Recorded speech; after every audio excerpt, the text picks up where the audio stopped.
The executive order signed by the President earlier today, protecting the nation from foreign terrorist entry into the United States, is a vital measure for strengthening our national security. It is the President's solemn duty to protect the American people. And with this order, President Trump is exercising his rightful authority to keep our people safe.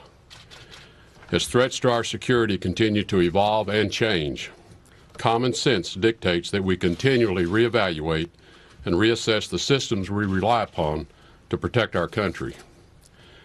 While no system can be made completely infallible, the American people can have high confidence we are identifying ways to improve the vetting process and thus keep terrorists from entering our country. To our allies and partners around the world, please understand this order is part of our ongoing efforts to eliminate vulnerabilities that radical Islamist terrorists can and will exploit for destructive ends.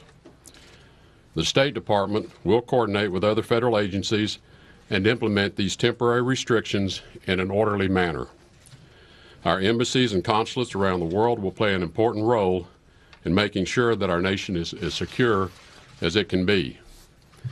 And the State Department will implement the provisions in this order that allow for the admissions of refugees when it is determined they do not pose a risk to the security or welfare of the United States.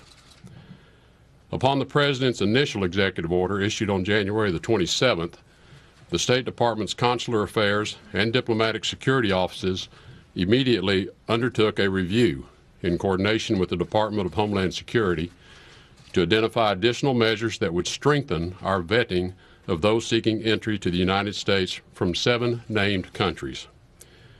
These early efforts were concentrated on Iraq.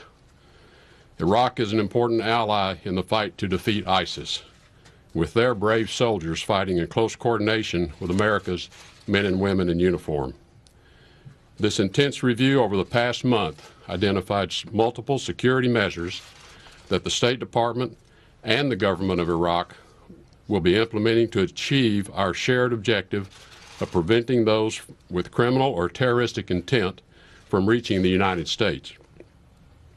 I want to express my appreciation to Prime Minister al-Abadi of Iraq for his positive engagement and support for implementing these actions. The United States welcomes this kind of close cooperation with countries in every region of the world who share our commitment to national security.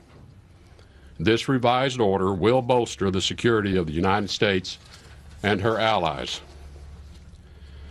Now, we've spent the morning briefing the Congress, the press, and we will continue to talk with key stakeholders this afternoon. Experts from the Department of Homeland Security, the Department of Justice, and the State Department hosted an hour-long call with the media on this topic this morning. Our collective teams will continue throughout the day to follow up with the Congress, the media, and stakeholders to answer your questions.